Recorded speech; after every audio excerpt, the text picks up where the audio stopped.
Jadi, siapa nih handphone flip terbaik yang ada di Indonesia sekarang? Mari kita mulai videonya. Hai semuanya, kembali dengan Putu Reza. Kita ngomongin soal handphone lagi, dan langsung aja di video kali ini saya mau ngebandingin dua handphone flip yang udah resmi ada di Indonesia dan bisa dibeli. Nggak lain, ya ada Oppo Find N2 Flip dan Samsung Galaxy Z Flip 5. Ya, dua HP lipat ini emang menarik banget karena bisa menawarkan experience yang sangat berbeda, tapi dengan harga yang bisa dibilang hitungannya itu nggak mahal-mahal banget. Ya masih mahal sih ya, tapi belum sampai 20-an gitu kayak yang seri Fold. Untuk harga Find N2 Flip saat ini saya cek di awal September itu dia ada di posisi Rp14.999.000. Ya 14.999 alias 15 juta untuk versi 8256. Sedangkan di sudut biru ya si Galaxy Z Flip 5 yang baru ini harganya memang sedikit lebih tinggi di angka 15.999 atau ya 16 juta untuk versi 8256 di luar soal PO kemarin. Jadi emang ada perbedaan 1 juta. Nah, untuk pembahasan kali ini saya mulai yang gampang-gampang dulu ya, seperti biasa dari kotaknya. Sama seperti waktu saya ngebandingin Oppo Find N2 Flip dengan Samsung Galaxy Z Flip 4, ya dari isi kotak Oppo menang telak ya. Jadi Oppo tuh komplit, dia ngasih charger yang wattnya besar, ada kabel USB-C, bahkan dikasih clear case ya. Jadi sekali beli langsung dapat semua ya, nggak usah beli terpisah lagi. Sedangkan untuk Samsung ya minimalis. Isinya HP sama charger boro-boro ya, dikasih sama kabel doang. Sedangkan untuk charger harus beli terpisah, casing beli terpisah, tambah lagi karena ini cover screen lebih gede ya, perlindungan layarnya juga harus beli terpisah lagi. Jadi ya apa namanya ya, tambahan lainnya itu lumayan banyak. Next kita ngomongin kedua HP flip ini, pastinya yang paling pertama kelihatan ya, bisa langsung lihat itu adalah perbedaan dari layar luarnya alias cover screen. Pas Oppo Find N2 Flip dirilis ya pertama kali, HP ini tuh sukses membuat cover screen-nya si Galaxy Z Flip 4 jadi kelihatan kecil banget gitu ya. Nah, setelah Z Flip 5 muncul, ini malah kayak momen pembalasannya Samsung gitu, karena ini jauh lebih gede. Nggak cuma karena ukuran lebih besar aja, tapi secara fungsi Samsung juga di sini tuh lebih lengkap. Oppo Find N2 Flip sekarang ini hanya bisa menggunakan cover screen-nya untuk menampilkan widget serta quick response lewat kayak WhatsApp, terus untuk pemakaian kamera aja. Kameranya pun terbatas banget karena tidak ada setelan yang bisa diatur-atur seperti misalnya resolusi, orientasi, dan lain sebagainya. Untuk aplikasi-aplikasi secara default dia nggak bisa dipasang ya di cover screen, tapi sebenarnya masih bisa diakalin lewat aplikasi third party yang udah pernah saya cobain di video review sebelumnya. Bisa, cuman emang ini belum optimal, padahal ini adalah versi full version yang berbayar gitu. Jadi emang belum terlalu optimal fungsinya, tapi ya bisa kalau mau dicoba. Sedangkan untuk di sisi lain, untuk si Galaxy Z Flip 5 itu defaultnya sebenarnya sama kayak Oppo, yaitu cuma bisa nampilin widgetnya doang. Tapi ya di sini Samsung punya yang namanya kayak Labs, dimana di sini kita ternyata bisa menambahkan beberapa aplikasi lain seperti YouTube, ada Netflix, WhatsApp, bahkan Maps. Itu jadi bisa dipakai di layar luar. Cuma Samsung juga nggak berhenti di situ karena mereka masih menyisakan satu amunisi tambahan yang disebut dengan Good Lock. Oke, ini udah beberapa kali saya bahas di video sebelumnya. Ini adalah aplikasi gratis yang bisa di-download di Galaxy Store-nya Samsung, dan kalau udah diinstal, udah dipakai, kita tuh jadi bisa memasang hampir semua aplikasi lewat cover screen, bahkan sampai game sekalipun aja bisa jalan gitu di sini. Emang belum optimal, masih beberapa ada yang kelihatan mungkin dipaksakan, tapi ya lebih oke gitu ya. Lebih banyak aplikasi yang bisa dipakai dan lebih gede juga tampilannya. Kemudian kalau kita lihat juga ke bagian fungsi kamera, Samsung itu juga ngasih keleluasaan yang lebih ya. Emang belum semua mode bisa dipakai kayak kita buka handphonenya, buka aplikasi kamera yang komplit gitu, enggak. Tapi paling tidak dia menyediakan satu opsi yang penting, yaitu untuk ganti ke lensa ultrawide, di mana Oppo sampai saat ini walaupun udah ada software update terbaru juga masih belum bisa. Selain itu untuk perekaman video, user juga di sini bisa mengatur mau pakai resolusi berapa ya, jadi bisa fleksibel banget. So, untuk cover screen menurut saya pemenangnya adalah si Galaxy Z Flip 5 ya untuk Samsung. Kemudian sekarang kita pindah ngeliat ke bagian tampilan atau desain dari perangkatnya. Bagus mana sebenarnya itu balik ke pribadi banget sih, itu preferensi banget. Build quality pasti pegang juga menurut saya dua-duanya solid. Tapi Z Flip 5 menurut saya masih punya satu keunggulan ya. Yang pertama dari segi sertifikasi dulu, di mana Samsung itu udah ada IP rating ya untuk tahan air, IPX8 ya. Sedangkan Oppo secara tidak resmi katanya dia punya IPX4, tapi saya bilang ya tidak resmi soalnya tidak di-mention sama Oppo di websitenya. Jadi ya bener ada atau enggaknya ya Oppo doang yang tahu. Kemudian untuk bagian Engsel ya Samsung menurut saya di sini dia lebih fleksibel ya untuk kita atur sudutnya gitu ya, mau dimiringin kayak gimana pun oke gitu. Sedangkan Oppo itu ada beberapa sudut yang akan membuat handphone otomatis langsung nutup atau langsung kebuka. Jadi ada beberapa angle yang dia nggak bisa nahan. Cuma ini nggak selamanya jelek ya, nggak sepenuh jelek, karena kalau menurut saya sensasi flip buka tutupnya itu justru malah lebih berasa mantep di Oppo gitu, kayak lebih cetek gitu. Lebih enak kalau menurut saya. Jadi ya ada plus minusnya antara Oppo sama Samsung. Next, untuk bagian ya ini dia nih yang mungkin pada nungguin, yaitu layar dalam atau layar utama dari handphone-nya. Secara specs menurut saya keduanya udah bagus ya. Resolusinya udah pada tinggi, refresh rate juga oke. Ya, kualitas visual juga nggak ada perbedaan yang signifikan, jadi sama-sama masih enak banget untuk dipakai kayak nonton atau mungkin main game, scrolling udah top semua. Tapi di sini Oppo menurut saya masih lebih unggul untuk urusan kris atau lipatan layar. Dalam kondisi terlipat ya dua-duanya handphonenya udah oke, sekarang sama-sama rapet. Cuman meskipun Z Flip 5 ini adalah handphone yang lebih baru, ternyata dia belum bisa mengungguli Oppo dari segi kris atau lipatan di layar. Karena yang handphone Oppo itu ya, kalau kita lihat di layarnya tuh emang lebih tipis, bahkan kalau dipegang dia lebih rata. Kelihatan ya, kalau buat saya kalau dimiringin gini langsung kelihatan, cuman kalau dari depan nggak terlalu.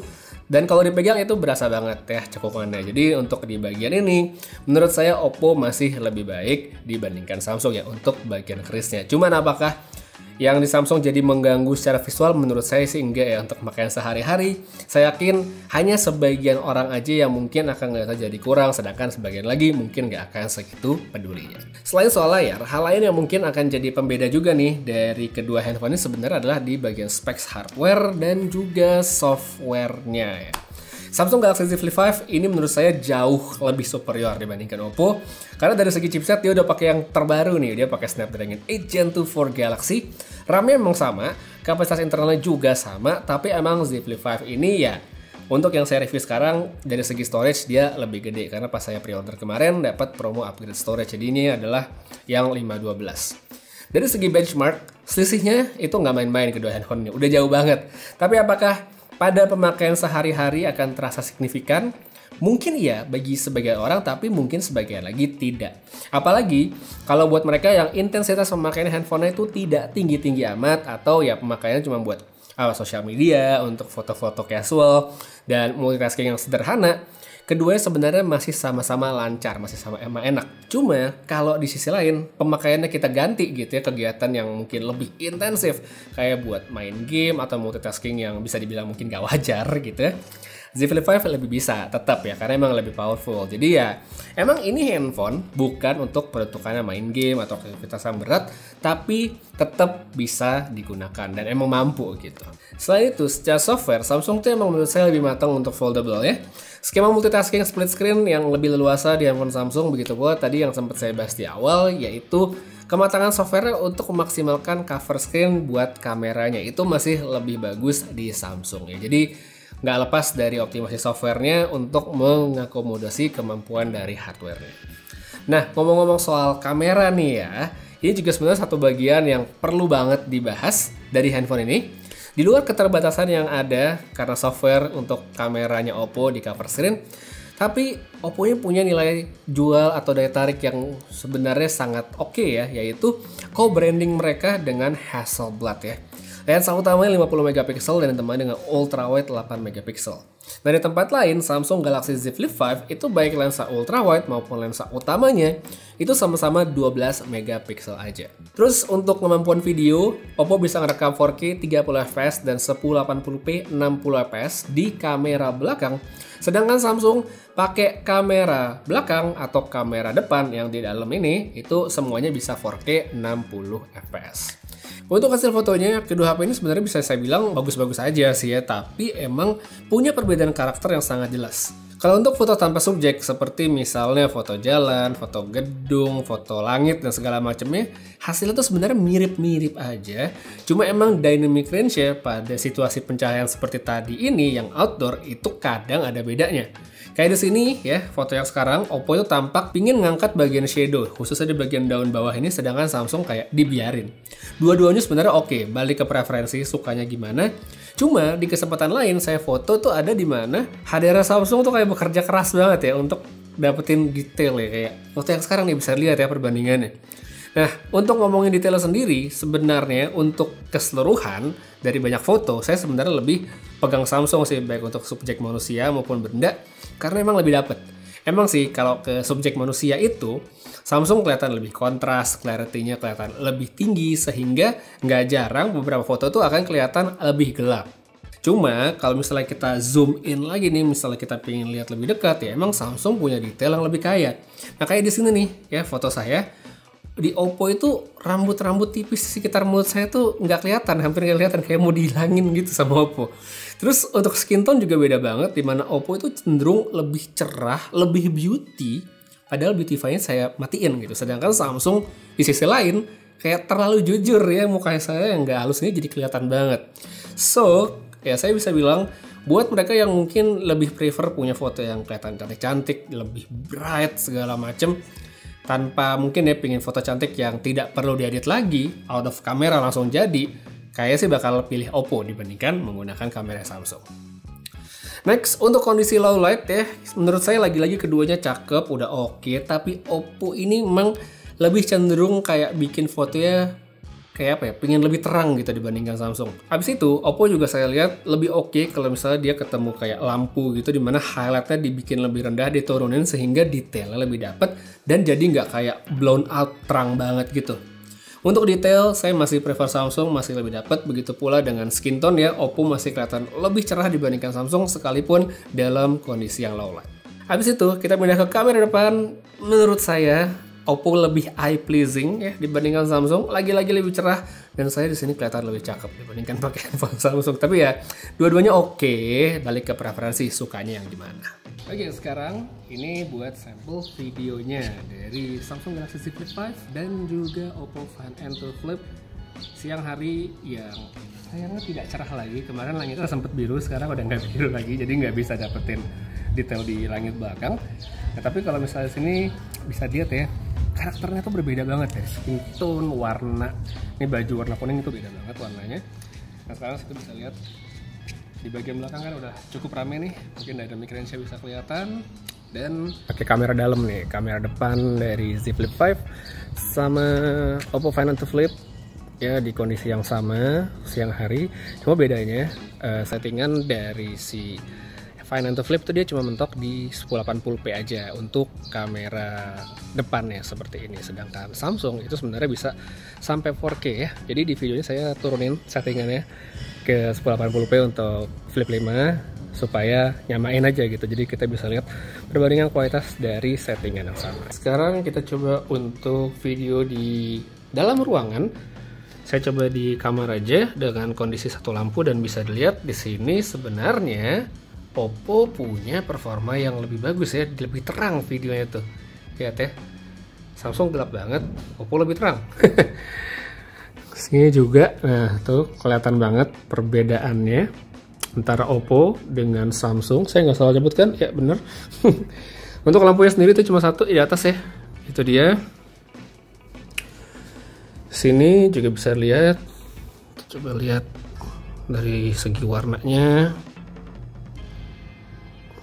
Ya, berbeda sekali antara kedua handphone ini. Dan ini dia, kalau ada sayanya, bisa lihat antara Samsung dengan Oppo. Jadi sekarang kita cek aja untuk hasilnya video antara Z Flip 5 dengan Find N2 Flip di kondisi malam hari outdoor ya. Bisa lihat hasilnya seperti ini. Audio juga bisa dengar.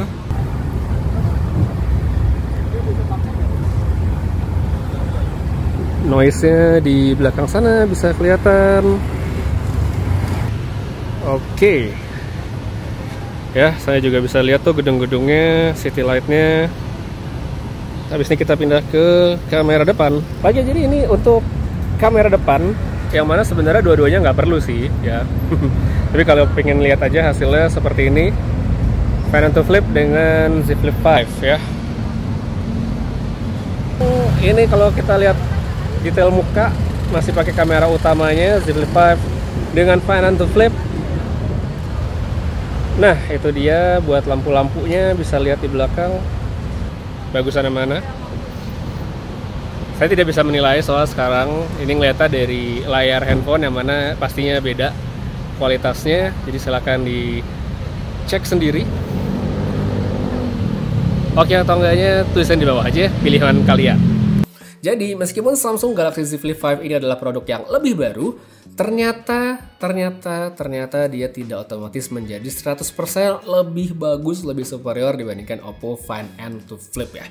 Meski begitu, kalau saat ini saya bicara dari segi experience secara umum, sebenarnya jelas Z Flip 5 dia lebih oke dibandingkan Oppo ya. Simpelnya ya ini adalah the better flip sih kalau menurut saya. Cuma di saat yang bersamaan juga nih ya, sekarang posisinya kan Oppo Find N3 Flip ya, itu baru aja atau belum lama diumumin sama Oppo dengan sistem kameranya yang lebih lebih komplit ya, walaupun cover screen-nya sayangnya masih kecil ya. Tapi tentu saya belum bisa menilai lebih jauh dong karena belum nyobain. Jadi semoga cepat masuk di Indonesia biar bisa dicobain ya, biar bisa tahu apakah Oppo bisa lebih baik dibandingkan Samsung atau mereka harus ya masih ya kalah sama yang baru gitu dari Samsung. Nanti kita lihat kalau handphone yang udah ada. Nah kalau menurut kalian sendiri gimana nih? Lebih suka handphone flipnya Oppo apa Samsung? Coba tulis pendapatnya di kolom komentar di bawah. Untuk sekarang kayaknya segitu dulu sedikit komparasi singkat saya tentang kedua handphone flip yang keren-keren banget ini. Makasih banyak nonton sampai habis. Putri Zamit, sampai ketemu lagi di video berikutnya. Dan seperti biasa, have a nice day.